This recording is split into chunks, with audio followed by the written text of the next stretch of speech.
Hey guys, so today we have a lot of news to discuss, especially related to student loans and lots of immigration news connected to ICE raids and what ICE has been doing to a lot of the immigrants are being detaining. Really sounds more like kidnapping, and some more U.S. Supreme Court decision made regarding Planned Parenthood and also the whole U.S. CDC vaccine situation. So for those that do not know, on June 25th, 2025 is when this article was posted by Forbes.com. Trump administration unveils sweeping student loan forgiveness restrictions. This is not a surprise. If you're surprised about this, you did not pay attention to Trump during his first term, before he was even a president, and obviously during his campaign in 2024.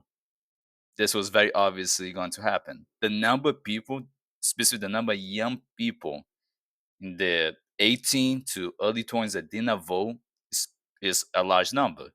And the people who have student loan debt who also chose not to vote against Trump is also an issue. There are a lot of young people, especially young men, who chose to vote for Trump, even though he doesn't give a shit about young people, especially poor people. He doesn't care if you're white. If you're poor white, you're not any better than someone who is an undocumented immigrant in a way to in Trump's eyes. He might not be able to deport you properly, right? But he can damage you and hurt you in ways that could make you basically go homeless or cause you to be in your debt for the long term. So all these poor whites voting for Trump are only destroying the best interest for themselves. Trump, like any Republican, do not care about you. And this whole restriction creates new rules that are going to make it hard for people to be eligible for student loan forgiveness. That's the whole point. Even though PSLF, Private Loan Forgiveness Program, the Private Service Loan Forgiveness Program was created by Republican Congress, signed into law by Bush. So this is a Republican plan that was decent. Of course, they didn't do a good job. Like Bush didn't really properly execute it. Biden fixed a lot of it to make it much more comprehensive and more expanded. But still, we have to keep in mind that Private Service Non Forgiveness (PSLF) was still a Republican plan. So the very fact that Trump is destroying a plan created by Republicans demonstrate that the Republican Party is long gone. Anything you think they were done for the people, for the working class people, that does not exist anymore. Trump has proven that Republicans don't give a shit anymore about the people who used to vote for them. Still do, but they really don't care about them. They're just using them to enrich themselves while sacrificing the bottom line or the bottom lines of workers. So new rules would restrict student loan forgiveness under PSLF, very obviously. Instead of elevating workers' shortages in necessary occupation, the PSLF program has misdirected tax dollars into activist organizations that not only fail to serve the public interest, but actually harm our national security, American values, etc. That's obviously not really true.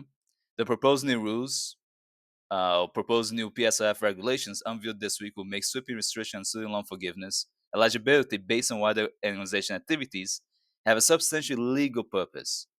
So what does it mean by illegal purpose? How did Trump administration explain illegal purpose? Well, it includes providing healthcare to transgender people under the age of 19, including prescribing puberty blockers or hormonal therapy. So we know that hormonal therapy is not a bad thing. That's not surgery, and it's best to do it when you're still in your teen years, rather than when you're already in your 20s and above. So the whole point is so that Trump can be like, oh, that Department of Health that you have in your state, oh, they support, providing these hormonal therapy for transgender people. Now you cannot, you're not eligible for PSLF anymore. So at the hospital that the Department of Health that you work for does that, that hospital does that too, you don't qualify. Doesn't matter if it's a nonprofit. That's the whole point. And this is why I keep saying this over and over again. I know many people who actually have power influence has said this many times, voting matters. And now they're making voting so much harder. And then really, I don't know what's gonna happen really in 2026 and 2028. It's already being rigged to the extreme. Expect voting to never be fair again. And it's gonna be extremely hard for you to get what you want. You guys had a chance. 2024 could be a big breakthrough. It was going to be a big breakthrough from the old ways of doing things and more positive incremental changes. You're not gonna have that anymore. Expect this shit to go on for decades, if not centuries. It might never be properly fixed. And this all could have been done easily by just going out and vote against people who are going after your best interests, aka the Republicans. It is what it is. Next thing that is included that would disqualify you from PSLF, aiding or abetting violations of federal immigration laws. So, abiding federal immigration laws, so aiding to that. Let's say Trump, DI executive order, right? You cannot have anything that relates to DI in his mind. Don't don't worry that he still has DI hires. The way he described DI, he does it on his own end. He has a bunch of people unqualified for the jobs, but he puts in there. It is what it is. But if you work for a department, let's say a public organization, state or local government agency or department that has DI initiatives, a DNI officer that could disqualify you. It doesn't matter if you're not in that position because the organization has those things. It disqualify you from applying, even though it's a public organization or nonprofit. So keep that in mind. Engaging in pattern of aiding or abiding illegal discrimination. So, which demonstration could interpret to mean advanced diversity, equity, and inclusion programs. So, this again can also relate to DI. So, even though you're not discriminating anyone, because you have DI initiatives, Trump would call that discrimination. Because you're helping undocumented immigrants, providing them shelter or free vaccine for something like COVID-19, you're going against immigration laws because you're you're helping. And DI can be related to immigration laws. You could have a DI program that you have immigrants, a number of immigrant type of background you want in your workforce, and to Trump that could be potentially violating immigration laws because you're not hiring citizens first, you're hiring immigrants first. Everything has a lot of nuances. So keep in mind that all these things are related to it, make it very, very hard for you to be eligible for PSLF. Engage in a pattern of violating state tort laws, which can include creating a public nuisance. Anything that basically will make it difficult for Trump to achieve his goals, or you're not loyal to Trump, is gonna be the problem. So focus on those things, keep that in mind. And if you don't care about voting against the people who are taking away your rights and privileges, maybe, just maybe, actually take it seriously now. I don't think that would change the people's mind. My focus is to change the minds of the people, the 89 million people who didn't vote in 2024 to actually go out and vote against these extreme right wingers. That's my goal. People who vote normally, which a lot of them did. I'm not talking about them. They usually do go out and vote, and then to vote for even back candidates in the primary. It's the ones that don't vote at all. That's always my focus. I want to educate you guys why your rights can be taken away anytime, including voting rights. And if you don't take it seriously, the damage will only continue. You can still fix some things if you take voting seriously. If you vote in large numbers, there's only so much that you can do to try to throw away that election. It's when the election is so close by 100 votes only, 1,000 votes only is what you want that they can throw away pretty easily, potentially, especially with the current U.S. Supreme Court. But if someone wins by a million votes, then yeah, it's a lot hard to be. Oh, we can throw away this entire election. It's not gonna be that easy now. So people gotta vote very strategically, not personally, not based on your beliefs, but strategically. Until people take voting that seriously, we're gonna have these issues ongoing and it's gonna get worse to the point we can't really return for it. We can't fix it anymore. So under the proposed rules, which will be effective as of July 1st, 2026, that's only next year, guys. Department of Education will prevent borrowers from receiving PSLF credit or student loan forgiveness for employment with any organization found to be engaged in these activities. So it's gonna be very hard, starting July next year to fix this. So what comes next as new student loan for PSLF as new student loan forgiveness rules advance? For now, the PSLF regulations have not been finalized. The Department of Education must continue with negotiated rulemaking, which is a lengthy process. It can take time and all that. In the meantime, some student loan borrowers' legal groups had threatened to sue the Trump administration if the proposed rules restraining student loans forgiveness under PSLF ultimately go into effect. Remember, he may try to change some things, may not enforce, but expect that Trump will enforce. Suing is a good idea, and they should start doing that now, not wait until it's already been done. And the Department of Education he just dismantled it completely from the inside. He can officially get rid of it, but he can make it pretty much useless. But we'll see how it goes. Now, this article from NPR from June 26, 2025. Supreme Court upholds South Carolina's ban on Medicaid fund for Planned Parenthood. This is expected the US Supreme Court justices, at least six of them, are extreme right wingers. They go by their religious beliefs. That's an excuse anyway. And this is how they've been empowering Trump. Anyone who thinks otherwise is very ignorant and uneducated about the current political atmosphere of the federal government and the US Supreme Court and how they are working together to keep enriching the rich and screwing everyone else. So this is not a surprise. This was expected to happen. So anyone who was surprised, I don't know why. Like I said, you could be angry and uneducated about the current situation of the government. So they can cut off. So basically now, U.S. Supreme Court is stating that those red states that cutting off funding for Planned Parenthood, right through Medicaid, they can do it now for because for anything they do, even for things that have nothing to do with abortion. So it could be services like providing condoms, birth control pills, checking for cancer, to see if the woman and man have cancer. All those they can cut this funding for those non-abortion medical services too. Does make sense? But the cruelty is the point. To be as cruel as possible, so you're so destroyed and back down that you just can't do anything. That you're just gonna do whatever they tell you to do. So you back off and like whatever. I already lost everything. What's the point of keep fighting any longer? Why do I keep fighting for my rights if they just keep destroying everything that really helps me? That's the point. They don't break you down so they don't keep fighting anymore. It works for some people. It would definitely work on the people who don't vote at all. Like the 89 million people, at least 89 million people that didn't vote in 2024. These things would definitely push them not to do things anymore. They should push it to do even more. They should push it to want to vote because remember, the president can choose who's going to be a U.S. Supreme Court justice member.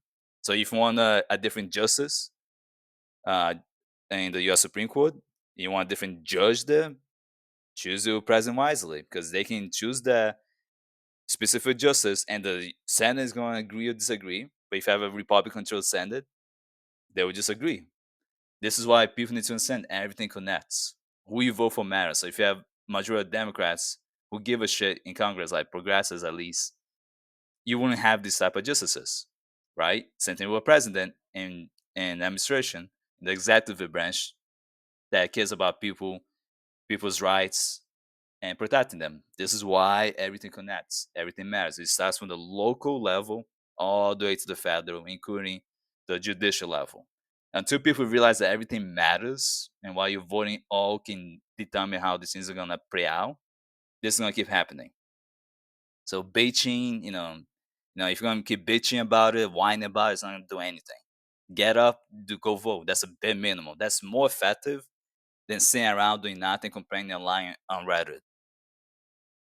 Oh, I should have voted. Like, go and protest then. If you didn't vote last year, at least protest. Go work for public organization, aka local state federal government and city department. Make some changes. Work with the public. Maybe run for your local mayor position. Yeah, it may be a nobody mayor in your city, but you can make a change. You can maybe convince those people in the midterms of 2026 to vote against Republicans. You gotta think, incremental steps. That's how you can make big changes in the long term. That's a good way to kind of fix the mistakes that they last year by not voting. I'm talking about people who are eligible to vote, obviously, not people who are undocumented, who are not citizens, who are just green card holders. Because a lot of those people actually went out of the way to protest, to discuss with other people, hey, this is why you should vote against Trump and his administration, against the Republicans in Congress. Those people did a lot of work, actually. A lot of people who cannot vote, they at least go out of their way to explain to people who they should be voting for and the reasons why. They go to those protests. And people in this instance, they a lot of times do more than people who are eligible to vote who don't vote. A lot of times they do, which is pretty crazy to me. So I just keep scrolling down. So for Planned Parenthood, it sucks because Planned Parenthood is more than just abortion services. So not cutting Medicaid funding for services that nothing to do with abortion will impact a lot of people, especially in the red states, in the rural areas of every state, but especially in the red states. With those people don't make much money. Some people struggle to afford a condom, birth control, just to have checks to make sure they don't have cancer. So having some organization like Planned Parenthood to assist them is really needed. So this is why it's you have to be careful who you let into power because this will keep happening over and over again. Next article, June 24, 2025, Reuters.com, exclusive US CDC vaccine presentation site study that does not exist. Yeah, that's not a surprise. RFK Jr. has been trying to claim that vaccines are bad for you, they make people more sick, they're not effective. It's all untrue. It's all false. RFK Jr. is not a doctor. He has zero experience in anything related to biology research, anything related to even general biology research. He doesn't know shit. I can guarantee you that a college graduate with a bachelor's degree in biology knows much more than African Junior knows anything medically related. I would even argue for that even someone like me who has a social science degree, bachelor's in criminal justice, and a master's in public administration probably still understand how vaccines work better than African Junior. And that's a problem because he's someone who should know what the fuck he's talking about, and he doesn't. And they keep citing fake research that that is just is such a scammy way of doing things. It's like African Junior would do things that Trump doesn't have to tell him to do because he's an idiot, but he's also a scammer. And the people who support him are even stupider than him. It's just the continuous cycle of ignorance and uneducated folks. The people gotta keep in mind that you have to be careful who you vote for, because then they can praise these people in power and they will screw you over. I remember when Trump was in his first term claiming to people not to take the vaccine, telling them to take a dangerous solution, drink that instead, and some people didn't, they were dying because of that. But Trump took the COVID vaccine. That's the thing that the the thing that really annoys me how these people tell you to do one thing, but they will do the thing that they know is the truth and it works for them, but they'll tell the supporters the opposite because they know how the supporters think. So instead of educating the supporters, hey, you really should take this vaccine because it's actually effective against COVID. They're like, no, no, no, no, no. If I say that to them, they would think I'm just supporting vaccines in general. So I'll tell them the opposite. But for myself, I'll take the vaccine because Trump knows it works. And it's just sad when this happens because then you realize a lot of people are just ignorant buffoons and they just follow without double checking if that actually works. Obviously, taking bleach and other dangerous solutions, you will die. Yeah, sure, you won't suffer from COVID, but you die from the toxicity of what you're consuming. It's toxic to you. It will kill you. It's just ironic how many people did that and actually died because of it. There's nothing you can do about it. You can't force people to leave a cult. You can try to educate them, but honestly, I kind of given up on the mega folks. I don't talk to any of those people really. I just avoid them. I focus on the people who don't vote. The 89 million people. That's those are the people I focus on. I focus on people who in my life that don't normally vote. I don't focus on the ones that will continue to vote for Republicans. I given up on that a long time ago. So according to the CDC report, 96% of all influenza vaccines in the US were thimerosal free during the 24-25 flu season. It also added that the number of pregnant women receiving a thimerosal containing flu vaccine has decreased over time, with only 0.3% of those doses given in 2024 containing thimerosal. So just keep in mind that the research is claiming that they putting this dangerous thing inside the vaccine and causing a lot of issues for people. It's not. AFK Jr. lies a lot. So be careful. He will cite fake studies or not even real ones and create a whole issue when there isn't one. Like Trump. Trump administration, he's basically people member of Trump's cabinet are like him. Some are even more extreme, like Stephen Miller. But in general, they're at least at his level. ICE arrested a 6-year-old boy with leukemia at immigration court. His family suing. So this is from Texas public radio website, June 25th, 2025. All these things are extremely recent, guys. It's not a made up thing. So a Honduran mother and two children, ages 6 and 9, sued the Trump administration over their arrest at Los Angeles immigration court. The first lawsuit challenging the arrest of children under a new ICE directive targeting courthouses. This child had leukemia. He's dying from a dangerous disease. And instead of having some humanity, ICE just go after these people without thinking twice. Why would you do that to a child who's literally dealing with cancer, dealing with dangerous diseases, illnesses? Why not think, maybe, let's ignore these people, they're not criminals. They might be undocumented, but they're not committing criminal act. Let's leave them alone. Let's focus on the gangs, MS-13. But instead of infiltrating MS-13 gangs or white supremacy groups, right?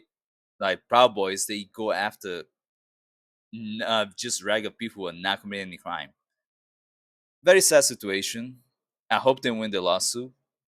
This is not good news. It's just to keep you guys aware of what ICE is doing. It's very much what Nazi Germany was doing back in the World War One, World War Two situation. Next article from CBS News from June 26, 2025. Family member RH as U.S. citizen detained by federal agents in downtown LA on way to work. They're really focusing a lot in Los Angeles dramatically. So the family members of U.S. citizens who were taken to custody by federal agents in downtown Los Angeles on Tuesday are demanding answers as she was detained while on her way to work. So they're trying to get these people, into custody, and they don't have warrants. They just go after people regardless of the situation. Even if they have H-1B visas, green cards, they don't have to be undocumented. Doesn't make sense. So I'm going to scroll down. Secretary Noam has been clear. If you lay a hand on a law enforcement officer, you'll be prosecuted to the fullest extent of the law. Our ICE officers are now facing a 100% increase in assaults against them while they carry out enforcement operations. I wonder why. ICE agents are using masks and don't identify themselves at all to the people they detain and really kidnapping, and they have no warrants. If you do the correct legal way of doing things, have warrants at hand, don't use a mask unless it's medically required for you to use it or for the current situation, and you identify yourself. And lastly, you're very humane in the way you approach people. You don't start beating them, throwing them on the floor, kicking them, hitting them, potentially shooting them. You just treat them like a natural, decent, like a person with dignity. You're gonna have less problems.